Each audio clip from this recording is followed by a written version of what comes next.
Entonces estamos en Tefilá. La semana pasada estuvimos viendo, voy a repetir un poco lo que estaba diciendo, ya que nos pusieron en línea. La semana pasada vimos la fuerza que tiene la Tefilá. Yo quería hacer una alegoría como para que pudiéramos entender mejor este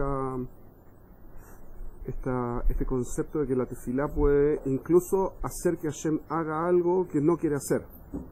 Y no es la Kavaná, quiero que quede súper claro, no es la Kavaná que Akadosh Baruj Hu no puede cambiar las cosas que son, porque no puede evitarlo literalmente, sino que al final del día la Tefilá es una forma de conexión con Él, con Hashem. Pero resulta que igual como cuando uno tiene una relación con un amigo, uno puede tener una relación egoísta con el amigo, es decir, uno puede tratar de usar al amigo, lo que demuestra que en el fondo no quiere la amistad, quiere conseguir algo a través del amigo. Entonces la relación no es buena. Lo mismo sucede con Hashem.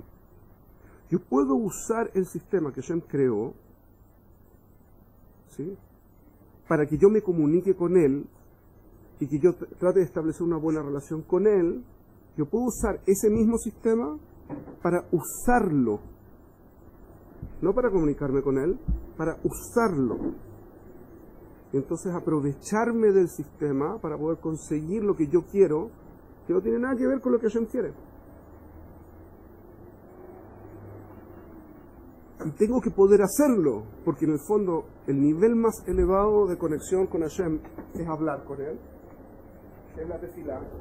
Vamos a ver otro símil y otras cosas que tienen que ver con eso hoy.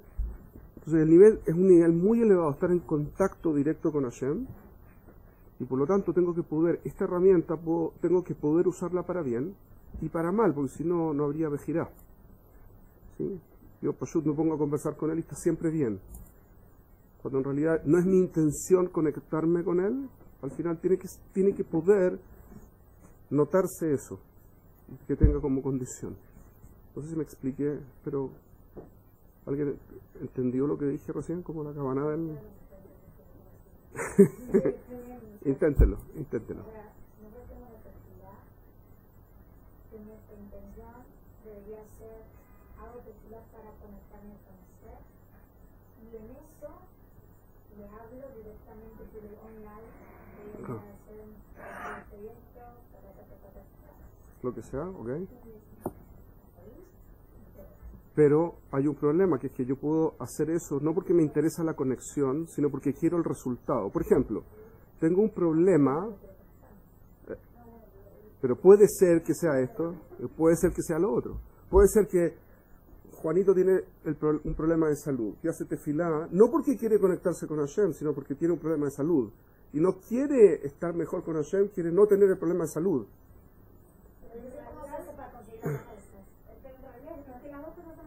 No, porque yo acepto... No, puede ser, porque es una forma en que Hashem quiere que... Sí. Puede ser, y puede ser que Hashem diga, ok, ¿sabes qué? Mi objetivo es que tú hagas tefilá, y que en realidad hagas tefilá correctamente hacia mí, y te quieras conectar conmigo. Ahora que ya lo hiciste, te quito el problema de salud porque ya no tiene ningún sentido. Y puede ser que diga, ¿sabes qué? No.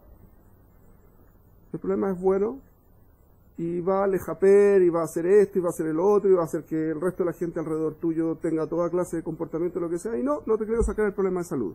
Puede pasar. Porque yo no parto de la base, era algo que yo les comenté la semana pasada, que me pasó a mí, que yo les conté la historia esta. Como, puede ser que Hashem diga, no. Y eso también es respuesta válida. Porque si siempre me tiene que decir que sí, imagínense ustedes mamás, como que siempre le van a decir, no, Hasbe Shalom, que siempre, no Hasbe Shalom que van a ser mamá, Hasbe Shalom, pero claramente ojalá, de Karobu Batzlajá. No, mi punto es, Hasbe Shalom, que le vayan a decir siempre sí al hijo. ¿Se imaginan lo que sería? Pobre hijo. Lo estoy haciendo pésimo si yo le digo siempre que sí al hijo. Hasbe Shalom. El niño necesita límites. Y muchas veces el solo hecho que yo le diga que no, hace que el niño las quiera más. Sufre al principio, pero al final del día le hace mejor. Y al final del día el niño lo necesita. Entonces, no es la kavaná que yo hago tefilá y Hashem no quiere, así que yo me enojo. Ahora, el Midrash cuenta que Shlomo HaMelech, cuando inauguró el Bet HaMikdash, la Rishon, hizo tefilá para que Hashem se comportara de esta forma con nosotros y se comportara distinto con los goim. Que siempre lo que pidiera los goim se diera. Pasara. Si quieren salud, que tengan salud. Si quieren plata, que tengan plata. Esa es la tefilá que hizo Shlomo HaMelech. ¿Por qué? Porque cuando un niño se quiere relacionar con el padre, si el padre le dice que no, está ok. Pero si el niño no quiere eso, solo quiere el resultado, entonces va a culpar al padre y se va a alejar de él. Y no es la kavaná. El templo no estaba solo para Israel, también estaba para el resto de las naciones. Entonces no era la kavaná que el resto de los pueblos, producto que Hashem no los escucha, que no es que no los escucha, pero no les dice que no. Si le dicen que no a un pueblo y el pueblo le interesa la relación, le interesa el resultado, entonces se va a alejar de Hashem. Entonces, Shlomo HaMelech le pidió a Hashem que en el templo, cuando un goy fuera y pidiera ayuda, se le diera la ayuda. No importa si tenía sentido o no tenía sentido. Para que no se alejara de Hashem. Es una forma de hacer Kiddush Hashem. ¿Okay? Pero si yo quiero la relación con él, entonces es preferible que me diga a veces que no. Caja, se lo pidió. Porque su pregunta es una excelente pregunta. En el fondo hay que partir de una bamina. Una bamina es como un supuesto fundamental. Si no lo pide, entonces tendría que ser lo correcto que haga Kadosh Baruj Hu, es que no lo tome en cuenta eso. En el fondo es Midata Gesed, lo que pidió Shlomo HaMelech es una Midata Gesed. Y la kavaná es que en el fondo Lefi Adin, considerando las cosas como tienen que ser, Hashem lo iba a hacer así. Es decir, no los iba a escuchar, porque eso es lo correcto. Entonces Shlomo pidió una midat a Gesed adicional, que por favor Hashem los escuche aunque no tenga sentido. Y de nuevo, no es la kavaná que a todo el mundo, Kadosh Baruj Hu sabe perfectamente con quién se relaciona, cómo se relaciona y todo lo demás. La kavaná es que en términos generales, ¿sí?, que al resto de los pueblos se les escuche, incluso que lo que están pidiendo no tenga mucho sentido. Vimos que hay que tener cuidado con lo que uno pide, porque como uno lo pide, Hashem puede decir que es bueno. Y resulta que uno no siempre quiere lo que está pidiendo. ¿Sí?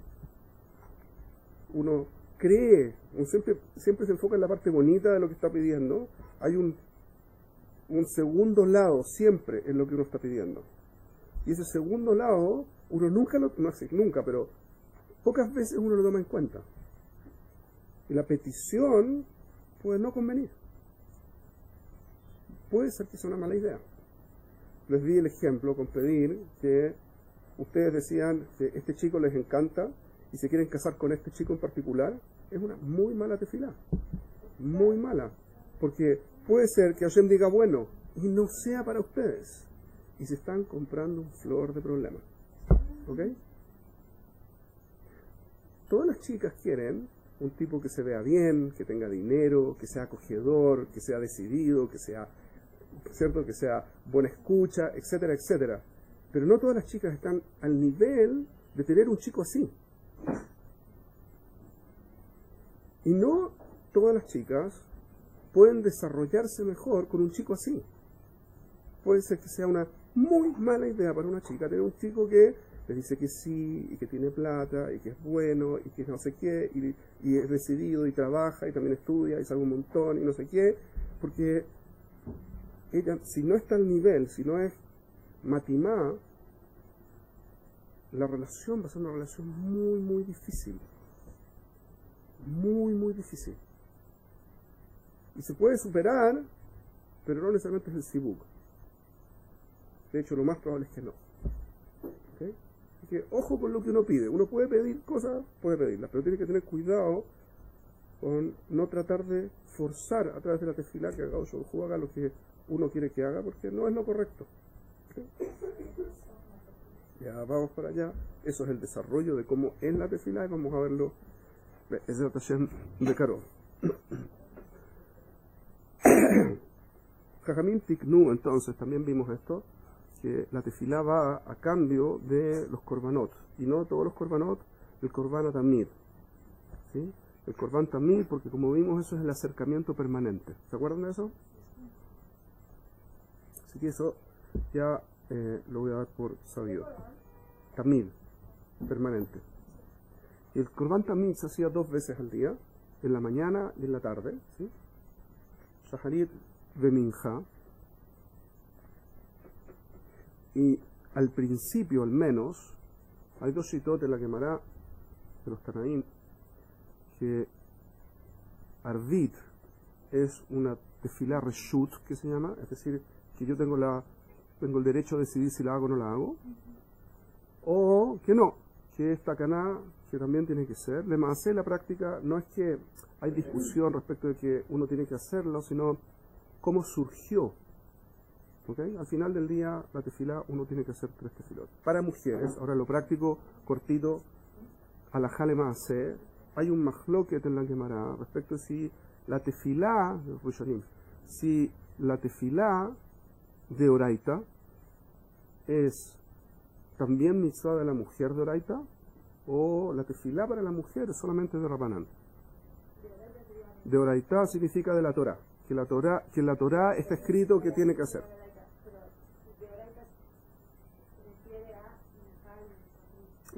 No. Nunca la Torah dijo tienes que hacer tefilá en Shaharit, Minja, Arvit o lo que fuera. Bueno, los korbanot, Jajamim Tiknu, que sea a cambio del korban tamid. Pero que uno tiene que hacer tefilá, es que uno tiene que hacer tefilá. Hay distintas posturas de los Rishonim. Hay quienes dicen que Akadosh Baruj Hu pide que uno haga tefilá, que haga tefilá en algún momento. Hay otros que dicen que todos los días tiene que haber tefilá. La están llamando. No sé quién.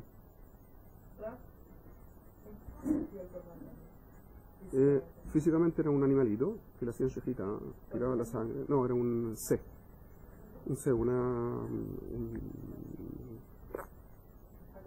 Una cabrita. No, un corderito.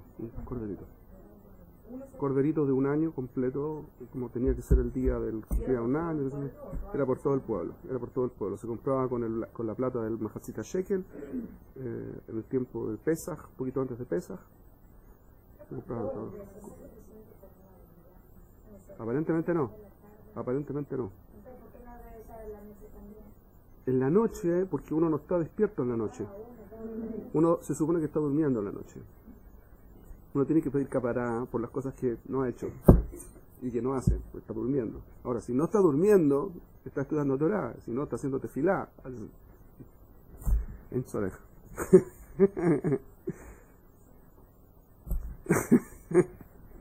Azcaja.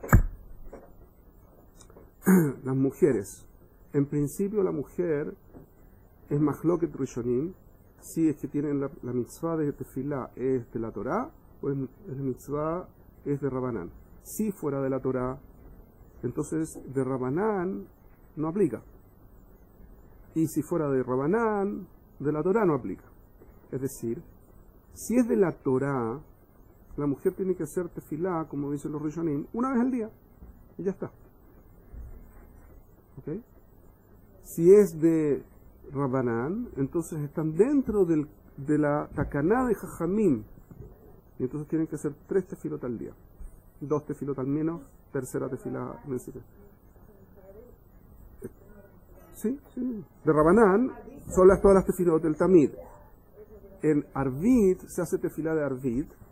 Como parte del servicio del templo, del Tamid, había que limpiar el Mizbeach, el altar. Y se sacaban las cenizas. Eso se hacía en la noche, preparándose para el trabajo del día. Entonces es parte del Cuando uno toma el animalito, sí, el C, va, le hace shejita, le saca la sangre, le saca la piel, de todo el cuento, se pone el animal en el fuego, ¿ok? Es que no entiendo por qué de Rabanán, si es que fuera de Rabanán serían 3, de Oraita 1, ¿no? Serían 3. Porque si solamente recae, o sea, la pregunta es si Rabanán tiknu sobre los hombres o sobre los hombres y las mujeres. Esa es la pregunta. Si tiknu sobre los hombres, no sobre las mujeres, entonces lo único que queda es la alajá de Oraita. Y eso sería una sola vez al día. Porque eso es lo que dicen los Jajamim Arishonim. ¿Ok? No, porque para los hombres recae la alajá de Rabanán. Entonces los hombres tendríamos que hacer tres tefilot al día y ustedes una sola tefila al día. Pero si Jajamim tiknu también para las mujeres, tanto los hombres como las mujeres, entonces tiknu tres tefilot. Y, claro, 3 veces. Pero ¿a quién le dijeron? ¿A los hombres o le dijeron a los hombres y a las mujeres? Esa es la pregunta. No estamos, no se me adelante, no se me adelante. Sí.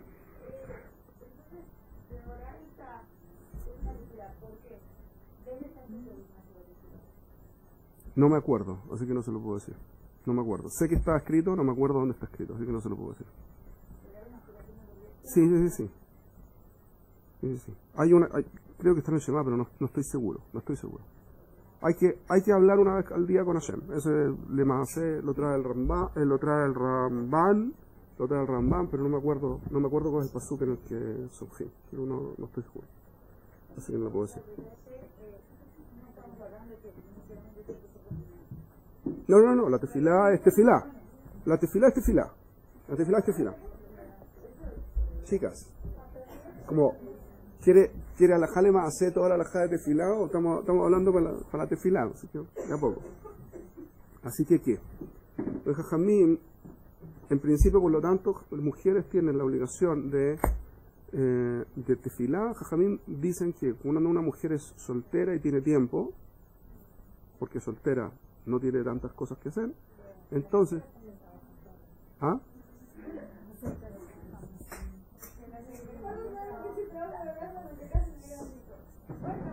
Mire,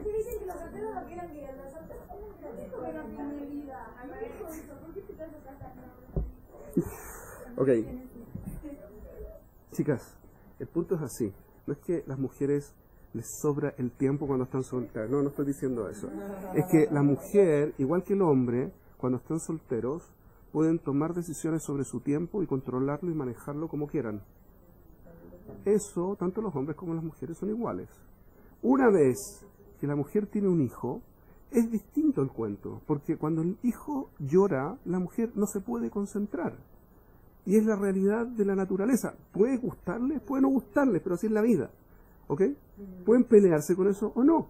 Les voy a contar una historia real. En mi familia, mi mujer lloraba antes de tener nuestra primera hija. Nuestra primera hija tiene hoy 16 años casi. En ese tiempo, hace 17 años, ella decía que iba a ser una pésima mamá. ¿Por qué estaba tan angustiada? Porque ella dormía como tronco. Así como, ¡fum!, desaparecía el mundo. ¿Ok? Desaparecía el mundo. Y no había cómo. No había cómo despertarla. Yo podía hablarle, podía tocarla, moverla, no importa, estaba durmiendo, no había. Y ella decía, así mi hijo o mi hija se va a poner a llorar y yo no me voy a dar cuenta. Y no voy a poder, Pashut no voy a poder con él. Nació mi hija y mi hija le empezaba a dar un poco de hambre y decía, así en la noche, 2 de la mañana, y mi hija hacía eso y mi mujer empezaba inmediatamente a moverse. Estaba incómoda en su sueño con un... Cuando empezaba a llorar ya estaba despierta. No, ¿qué cocina? Estamos hablando del primer mes. ¿Qué cocina? ¿Sí? Entonces, es la realidad de la vida. Así funciona. Es instintivo, no tienen control sobre eso. Y los niños, cuando recién nacen, tienen ciclos de 3 horas. 8 ciclos de 3 horas al día. 1 hora y media más o menos duermen. En cada 3 horas. Y la hora y media adicional, amamantan, hay que sacarles los gases, hay que cambiarles de ropa y hay que hacerlos dormir. Esa es la otra hora y media. ¿Ok? Así que cuando uno quiere dormir, la mujer tiene que dormir cuando está sincronizada con el sueño del niño, si quiere dormir. Si no, pues no puede dormir, dijo él. Así que, ¿van a tener un horario para hacer tefilá? No, Pashut no. Entonces, Jajamim lo que dicen es, pueden esforzarse, ¿ok? Pueden esforzarse y tratar de hacerlo. Hay mujeres que lo hacen. Pero Jajamim recomiendan que las mujeres hagan tefilá 3 veces al día cuando están solteras y pueden controlar su horario y no dependen, y no hay nada que les esté quitando la concentración.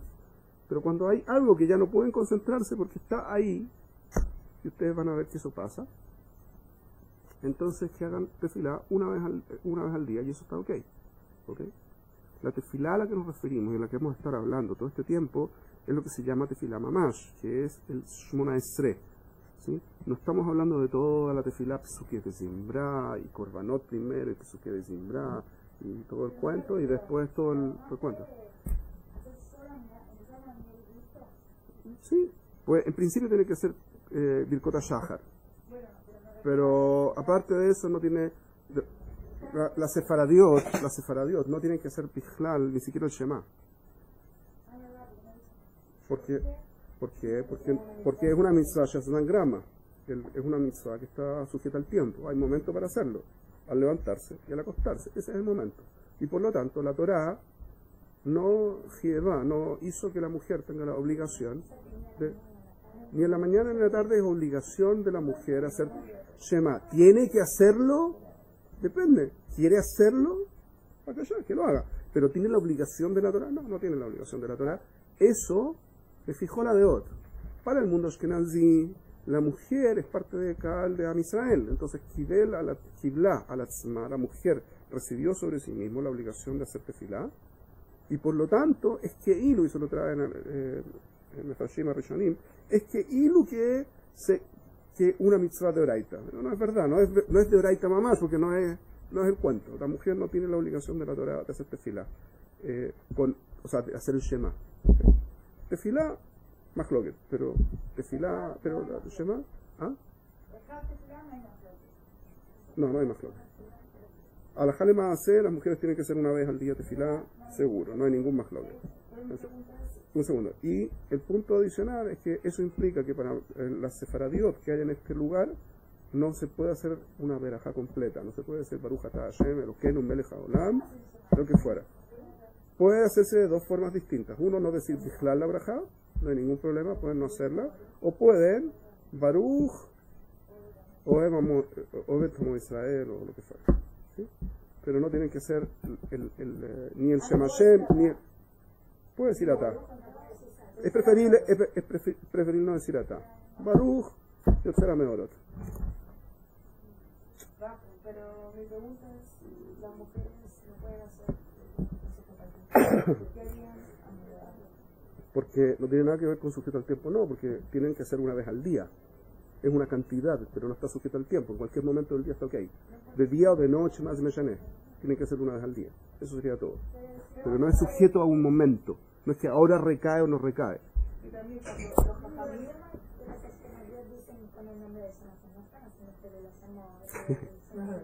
Para el mundo sefaradí sí. Para el mundo sefaradí sí. Por eso está prohibido que la mujer haga la braja completa. Pero para el mundo ashkenazí, la mujer como kiblá al atzma es un keilu que tomó sobre sí misma la obligación de hacer tefilá. Y por lo tanto es keilu que si fuese alajá de oraita. Hay una segunda explicación que es que la mujer en el mundo ashkenazí, como es parte del mundo judío, entonces la expresión Asher kideshanu bemitzvotav, ¿sí? Y por lo tanto todas las mitzvot que están relacionadas con eso están relacionadas con todo el pueblo. Y la mujer no tiene la obligación específica, pero el pueblo sí. Entonces lo que está diciendo es, todo el pueblo recibimos esta mitzvah, independiente si la mujer... Es una expresión tan feminista. No. En la segunda explicación de por qué la mujer ashkenazía sí puede hacerlo es un dohak. O sea, es un problema, porque Minastam no puede hacerlo, porque si la mujer no tiene la obligación y hace una brajá, está haciendo una brajá de batalá. Para que haga como la costumbre ashkenazí es que las mujeres sí lo hagan, Jajamim lo que hicieron fue explicar cómo hay una base para que las mujeres sí puedan hacerlo.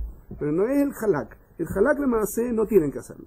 Pero, quieren hacerlo, no hay ningún problema. La costumbre ashkenazí es que lo hagan y entonces buscaron explicaciones como si le maaseh. La mujer es que y lo que se asocia al pueblo, no es que en realidad ella tiene que ver directamente, esa es la primera explicación, sino que el pueblo, porque no es obligación suya hacer una brajá. No tiene que hacer brajá por algo que no tiene obligación de hacer. No tiene nada que ver si es parte o no es parte del pueblo. Ahora que es parte del pueblo igual, entonces puede decir, es un argumento para poder hacer la brajá. ¿Ok? Es un argumento para poder hacer la brajá.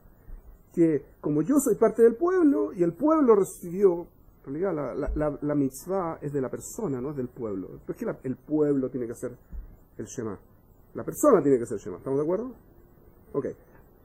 En el mundo ashkenazí hay una explicación. En realidad la mitzvah no es de la persona solamente, recae sobre todo el pueblo. Y como la mujer quiere hacer la brajá, entonces, sí, lo que es parte del pueblo, y entonces puede hacer la brajá. Pero eso no es, minastam, eso no es. No es halak, no es halak. Hace shalom, yo no puedo decir que es incorrecto, es correcto. Así funciona. ¿Es usted hombre? No. ¿Tiene la obligación de hacer el Shema? ¿Le fijó la deot? No. No. ¿Le fijó la deot? No. Sí, por lo tanto, según todas las opiniones, no tiene la obligación. ¿Puede hacer una brajá por algo que usted no tiene la obligación de hacer? Beseder. Eso es en el stam. Adicionalmente, usted quiere hacerlo, igual quiere hacerlo, entonces buscamos una explicación para que usted pueda hacerlo. ¿Es halak? No es halak. Pero no es raro, pasa mucho. Lulav. ¿Lulav de quién es? Del hombre. La suká, ¿de quién es? Del hombre. Tzitziot, del hombre. ¿La mujer puede hacer brajá? Mira, no. Pero, ¿quieren hacer brajá? Ceder. Son parte del pueblo y pueden hacer lo que fuera. Pregúntele a su Rab. Eso yo no me voy a meter ahí. Yo le estoy... Ay, basta.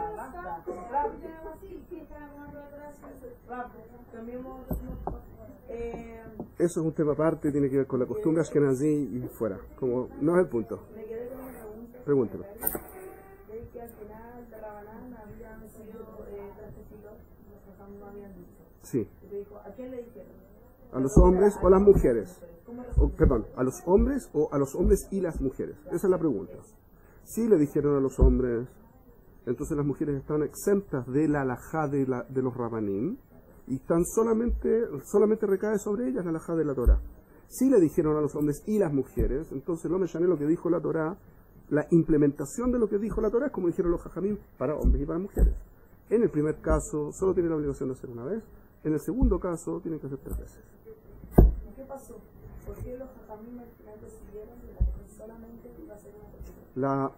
La práctica es que dado que existe un mahloket rishonim respecto de si tiene la obligación o no tiene la obligación, chicas, está. Dado que hay un mahloket rishonim, sí o si no, entonces la mujer puede optar en quién se apoya.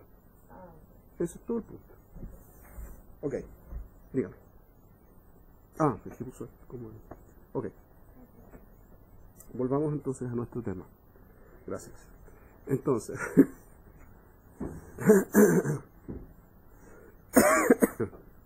la Gemara cuenta, en al menos 2 lugares, una historia que es bastante curiosa. Jajamim, déjame partir desde otra parte solamente para poder aclarar esto. Los que hicieron la tacaná de las 3 tefilot fueron los hombres de la Gran Asamblea, Anshe Knesset HaGedolá, al retorno del primer exilio, del exilio de Babel. Eso estamos hablando más o menos del año 500 y poco antes de la era común. ¿Ok? Hace unos 2500 años. Ellos hicieron una tacaná, hicieron varias takanot. ¿Ok? Cómo se escribe la Torá, cuáles son los libros que están incluidos en la tradición, cuáles son el Tanaj. Cerraron el Tanaj,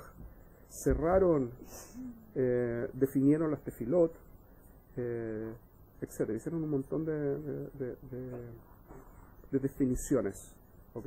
Respecto de la liturgia, si quieren, del pueblo. Para comenzar esa historia, es la que Maná trae en al menos dos lugares, en Kiddushin y en Shabbat, trae una historia curiosa, que es la historia de cómo los hombres de la Gran Asamblea se juntaron y dijeron: tenemos un problema enorme. El primer templo fue destruido por tres razones fundamentales. Primer templo, por Shfichut Damim, por asesinato, por Arayot, por relaciones prohibidas, relaciones sexuales prohibidas, y por Avodah Zará, los tres pecados por los que una persona debe dejarse matar antes de hacerlos. ¿Okay? Avodah Zará. Entonces, Jajamim, el punto más crítico, ¿sí? El punto más crítico era Avodah Zará. Y Jajamim vieron que no era factible que esa generación, y a partir de entonces ninguna generación, pudiese contra el Yetzer Hará de la Avodah Zará. Como no podían, entonces pidieron destruirlo. Entonces la Gemara cuenta que hicieron Ta'aniot, y hicieron Tahanunim, ¿sí? Estuvieron haciendo imploraciones a Kadosh Baruj Hu, y eventualmente salió un Gur Aryeh, un cachorro de león del Bet HaMikdash, del Kodesh HaKodashim, de fuego. Tomaron una espada y le hicieron shechita y mataron al Yetzer Hará de la Avodah Zará. Los hombres de la Gran Asamblea. A continuación la Gemara dice: vieron que era un Et Ratzon, era un momento en el que Kadosh Baruj Hu recibía las tefilón, y siguieron haciendo tefilá para matar el Yetzer Hará de las arayot, de las relaciones sexuales prohibidas. Pero en ese caso bajó un Bat Kol. El Bat Kol es como una especie de un nivel muy pequeño de nebuá. Y dijo: tengan cuidado, les vamos a dar una prueba, porque si se elimina el gambre. ¿Sí? Vamos a dar una prueba. Si quieren lo eliminamos, pero hagan una prueba de 24 horas y después conversamos. Entonces pidieron, se suspendió el Yetzer Hará de Arayot. Entonces al día siguiente la gente tenía la temperatura más baja y los animales también. Y entonces ya las gallinas no ponían huevos, nadie tenía intención de reproducción, ni los hombres, ni las mujeres, ni los animales, ninguna cosa. Entonces vieron que el mundo no podía sostenerse, y entonces decidieron que mejor que estuviese el mundo a pesar de que no pudiéramos controlarlo. Esa es la historia. Es una historia curiosísima por todos lados. ¿Okay? Les voy a dar un pshat que es mi pshat, no estoy seguro que sea el único, estoy seguro que no es el único, ¿okay? Pero les voy a dar un pshat porque creo que es relevante para esto. Además, ¿para qué me cuentan una historia de algo que trataron de hacer y no funcionó? Esa es una primera pregunta que es importante hacerse. Jajamim no cuentan historias tan por contar historias. ¿Okay?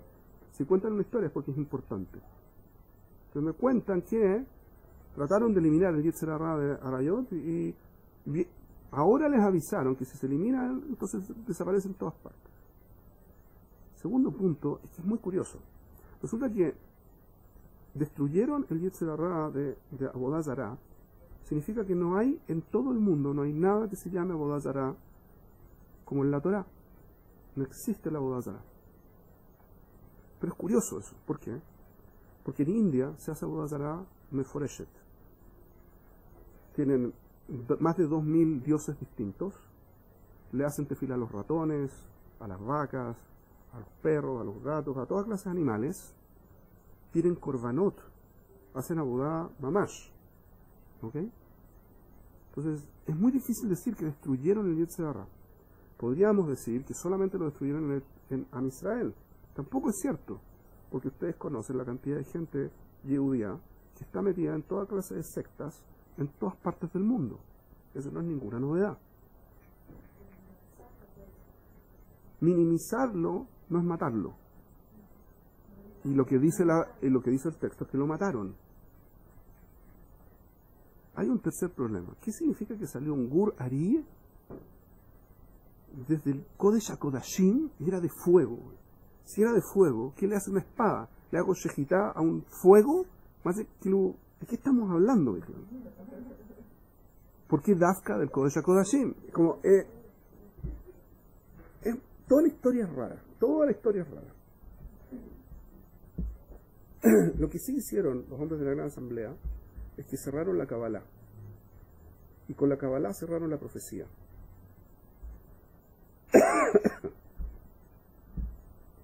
Entonces quizás se puede hacer un poco más de orden en este cuento, entendiendo lo distinto. Cuando cerraron la Kabbalah y cerraron la profecía, lo que hicieron en el fondo, es decir, ya uno no se puede conectar directo con Hashem.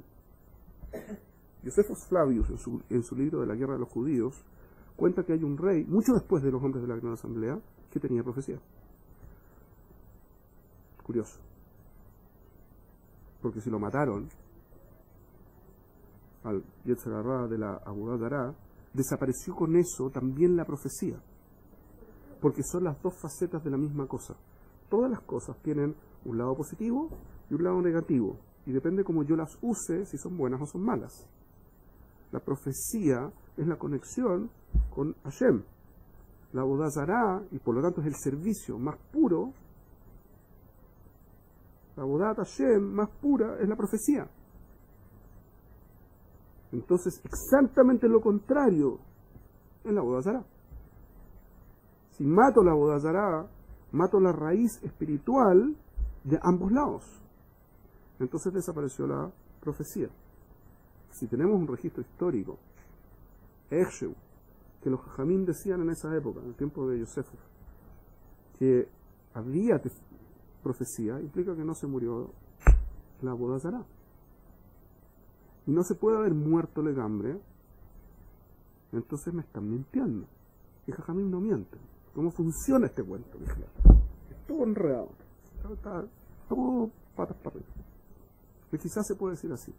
Behemet lo que hicieron fue cerrar las escuelas de Kabbalah y las escuelas de profecía. Había escuelas que ayudaban a que la gente llegara al estado de profecía. Y era todo el tiempo. De hecho, en Shmuel Aleph, ustedes pueden leer, Shmuel fundó una escuela de profecía y todo aquel que entraba al pueblo de Shmuel se volvía profeta. Uno de los que se volvió profeta, David. Otro que se volvió profeta, Shaul. Todos los que entraban se volvían profetas. Entonces no es que había uno. No, eso mucho antes de Bet HaMikdash. En la generación anterior al Bet HaMikdash. Porque David era el papá de Shlomo, que fue el que construyó el templo, así que seguro que... Haz caja. Si mataron, lo que pudieron haber hecho en realidad es hacer lo siguiente, desconectarnos de cómo hacerlo. Es decir, que no tengamos tradición de cómo hacerlo. Si no tenemos tradición, se murió la profecía.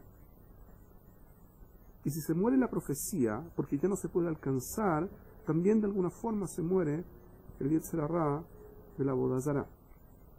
Pero se muere de alguna forma, porque no es que realmente desapareció. Tenemos la intención de hacer Avodah Zará todo el tiempo. Todos tenemos. Cuando uno, sabiendo que Hashem existe y que controla todo, le hace caso a la gente que dice que hay que hacerlo mal, porque así funciona el mundo, está haciendo Avodah Zará, Echeu. ¿Ok? Pero estamos todos metidos en el mismo paquete. En ese tiempo funcionaba explícitamente, pero era porque también funcionaba la Kabbalah explícitamente. Entonces podíamos hacer cosas que hoy no se pueden hacer. Entonces quizás lo que pasó fue que cuando cerraron la Kabbalah y cerraron las escuelas de profecía, es que Ilu que mataron al Yetzer Hara de la Avodah Zará y también la profecía. Cuando nos cuentan como Midrash que lo mataron, mitoch de que están mintiéndonos, nos están diciendo la verdad. Y eso sería una cosa maravillosamente inteligente. Los jajamim no mienten, pero pueden, de todos que están mintiendo, decir la verdad. Si no, dado que están mintiendo, Behemet están diciendo la verdad. ¿Cómo lo estarían haciendo? Decirnos a nosotros que no existe la profecía y que no existe la Avodah Zará cuando queda un remanente de profecía, está escrito en la Gemara, que queda profecía en los niños y en los tontos. Si mataron a la profecía, entonces tendría que mantenerse, no puede haber nada. O sea, me están diciendo que existe y sin embargo no existe, no puede ser. Entonces, ¿qué es lo que podríamos entender? Así. Me pueden decir así, no podemos, no existe, porque no vamos a enseñar más, la gente ya no va a saber hacerlo, entonces ya no existe. Si la gente ya no sabe y no puede llegar a eso, ya no existe, porque no sabe. Si no sabe cómo hacerlo, entonces no puede llegar a eso. Si no puede llegar, es que que no existe, es que que no existe, no es que no existe, es como si no existiese. Entonces me dicen que lo mataron, no con la cabana de que Behemet lo mataron, sino que, dado que no lo enseñan, ya no puede accederse. Y ahora resulta que lo mataron porque la gente no aspira a eso porque no se puede llegar. Porque cree todo el mundo que no se puede llegar. ¿Entiendes la lógica? No. Porque entonces hubiesen dicho, si hubiesen dicho que Ilu, entonces la gente seguiría buscándolo. No lo hubiesen matado. En el hecho que dicen lo mataron, nos mienten, pero al proceso, en el hecho que nos dicen que lo mataron, nos mienten, pero producto de que nos mienten, Behemet se vuelve real. Y por lo tanto no nos mentaron, no nos mintieron. Ese es todo el truco. Si eso es Najón, entonces se entiende espectacular el concepto. No. Correcto. Najón. Asma. ¿Qué? Este es el punto de la diferencia. Claramente. Claramente es mucho más grave. Porque mientras más arriba puedo usarlo, más difícil que yo lo controle. Piénsenlo así. Si ustedes tienen una bomba nuclear, tienen la capacidad de construir una bomba nuclear, ¿sí? Si supieran cómo se hace una bomba nuclear, que no es tan difícil, by the way. Pero vamos a suponer que sí. No, ok. Después les explico cómo, pero no que fue. Si ustedes pudieran construir una bomba nuclear, ¿sí? Si pueden construir una bomba nuclear, entonces, en el fondo, es muy peligroso que la tengan. Hay gente loca en el mundo, hay mucha gente loca en el mundo, y todo el tiempo todo el mundo está tratando de evitar que esa gente enferma tenga acceso, porque es muy peligroso si tuviesen acceso. Digamos que se elimina todo conocimiento de las fuerzas nucleares, de toda la energía nuclear, se elimina. Nadie puede acceder, entonces, a tener una bomba nuclear. ¿Entienden? ¿Por qué lo harían? Porque así no tenemos el peligro. No implica que Behemet, la fuerza nuclear, no existe. Pero si no puedo acceder a ella, entonces me llené. ¿Entienden? Esto es muy parecido. Todo el mundo depende de que yo no haga Avodah Zará. Acuérdense que es una de las tres cosas que sostienen al mundo. Entonces, si Jajamim lo cerraron para evitar que la gente se descarríe y hagan cosas que no tienen que hacer. Entonces, ¿cómo lo hicieron? Lo hicieron eliminando tanto la Kabbalah, que en ese tiempo era Kabbalah que permitía dominar desde lo espiritual la realidad física del mundo. Porque las dos cosas existen. La física del mundo existe y es perfectamente correcta, pero existe una fuerza espiritual paralela que puede tomar preponderancia sobre la física y entonces las cosas suceden distinto. Si yo sé manejar esto, no necesito manejar esto. Pero si no sé manejarlo, solo me queda lo físico. ¿Entienden? Entonces, si yo tengo dos formas de hacer que usted llegue a tiempo a un determinado compromiso. Uno, pasarle un auto, y otra, hacer que vuele. Así con que vuele. ¿Ok? Si usted hace y vuela, entonces quedaría explícito que esta fuerza que la puede hacer teletransportarse, moverse, lo que fuera, entonces es mucho más difícil que la gente no quiera utilizarlo para sus propios propósitos y no para Avodat Hashem. Entonces yo le hago que todo el mundo se olvide de que existe el puro burubú y solamente le paso el auto. Para que no deje la embarrada, tal cual. Mismo concepto de la bomba nuclear, mismo concepto. Hay una historia del abuelo del Babasali, creo que era el abuelo del Babasali o del Gida, no me acuerdo, que ¿conocen la historia esta de las alfombras mágicas? Era el abuelo del Babasali. que lo que hizo fue que le pidió a un capitán de un barco que quería venirse a Eretz Israel, y el capitán no quería llevarlo porque era yehudí. Entonces el tipo dijo, ok, no te preocupes, yo me voy solo. Y lo que hizo fue poner unos nombres de Hashem, Kabbalah explícita, los puso en una alfombra, y la alfombra levitó al lado del barco, hasta que llegó a Eretz Israel. Es una historia conocida, creer o reventar, como dicen en Argentina, ¿sí? Hace unos 300 años, 200 años más o menos. Sí, ya estaba cerrado. Pero se reabrió cuando se abrió el Zohar y se abrió con el... hay montones de otras cosas. No me sané porque ese es otro cuento. Entonces, lo que hicieron Jajamín fue cerrar esto para bajarle el nivel, pero en paralelo, la conexión no quisieron perderla. La conexión con Hashem no quisieron perderla. Entonces, inventaron y por eso planificaron poner la tefilá.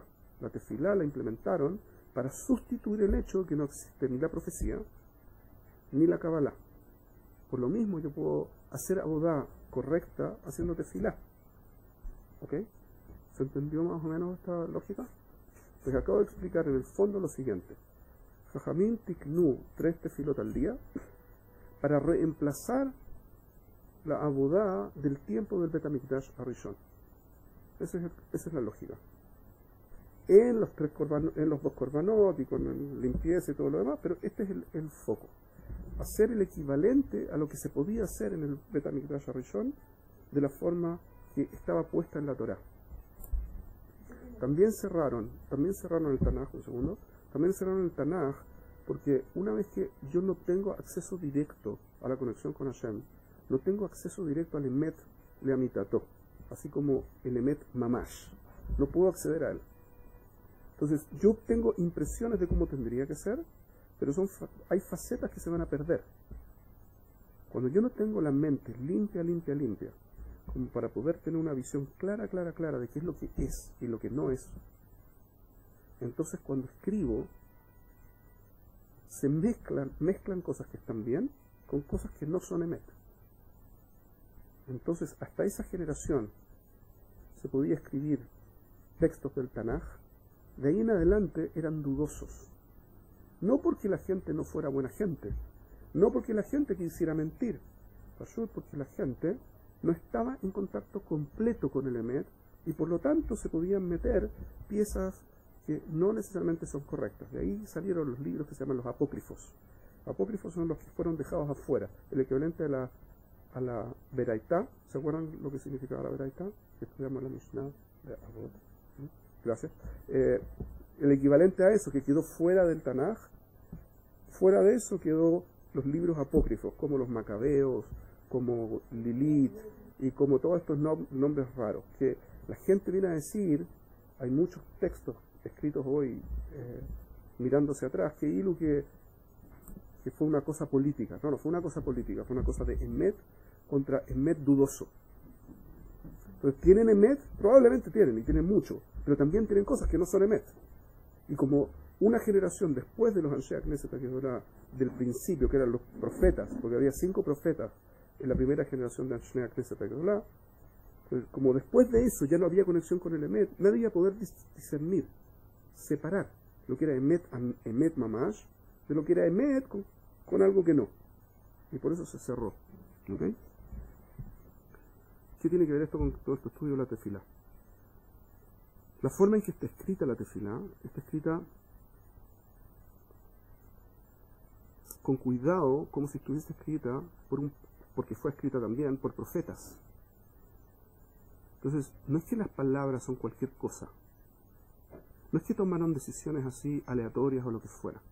La tefilá la implementaron al nivel de la Torá Shebe al Pe y al nivel del Tanaj. Porque tenían que reemplazar Emet con Emet puro, la Nebuá y la Kabbalah y la relación con Akadosh Baruj Hu que se estaba perdiendo. ¿Ok? Ellos implementaron entonces todo el ser de la tefilá y vamos a empezar. Lo que nos queda por ver de la introducción a todo este cuento es que lo que tiene que ver con las brajot, cómo funciona, porque está escrito en la Lashon de Brajá, y cómo está dividido y todo ese cuento, pero ahora entramos en detalle. ¿Ok? ¿Dudas? Sí, dígame. No me quedó muy clara cuál era la conexión entre el tema que hablaba antes, la balada y la profecía.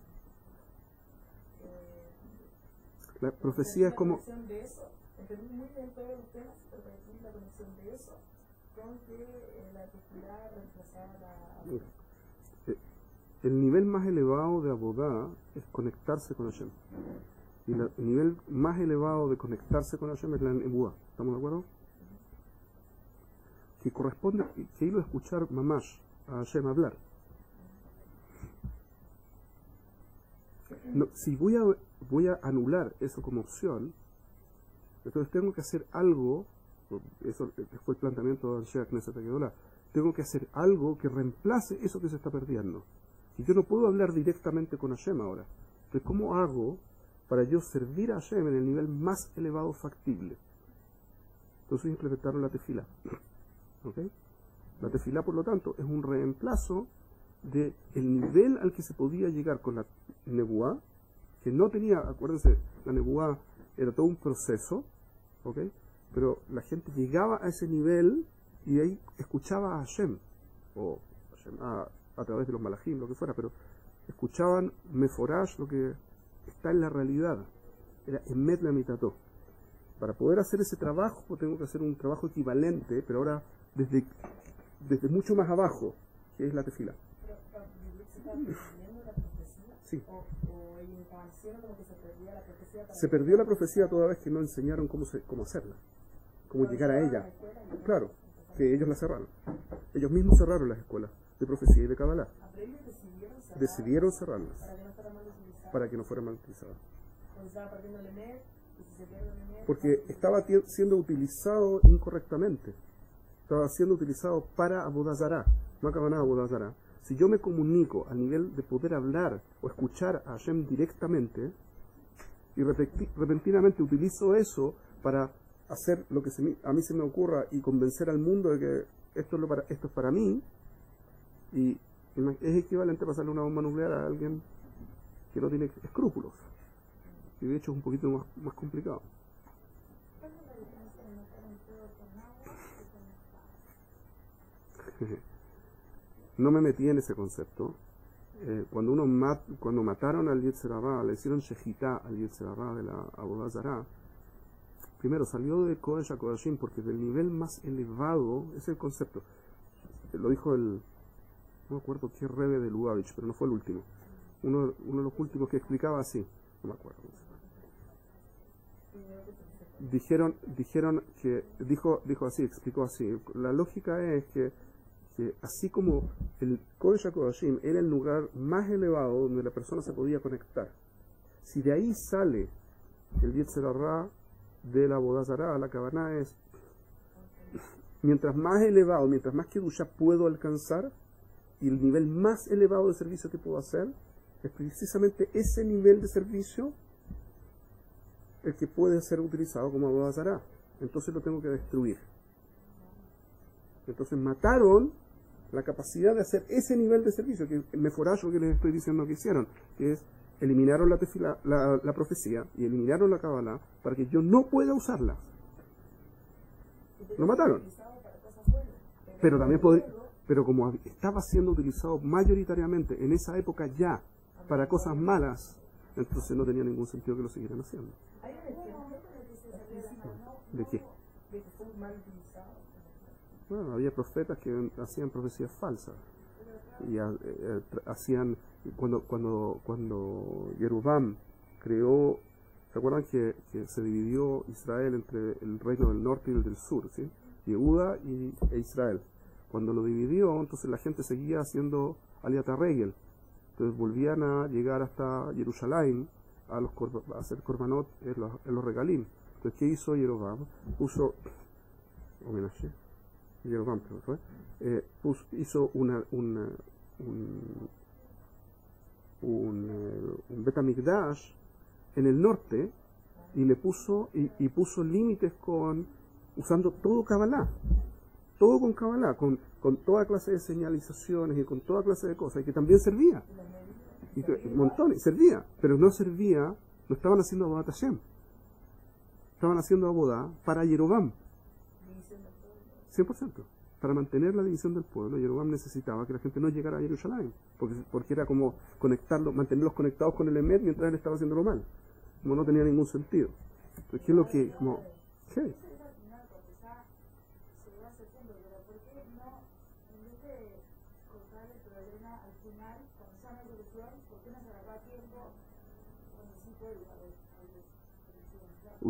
¿Usted sinceramente cree que la gente, los jajamim, que eran mucho más grandes que cualquiera de nosotros y probablemente que todos nosotros juntos, ellos sabían súper bien lo que estaba pasando y no lo habrán intentado? Caché. Porque el punto... Lo creo así porque es un desafío. Es un desafío. Pero eso es un tema mucho más profundo y mucho más largo y se nos acabó el tiempo. Como siempre. Ok, Adkan. ¿Sí?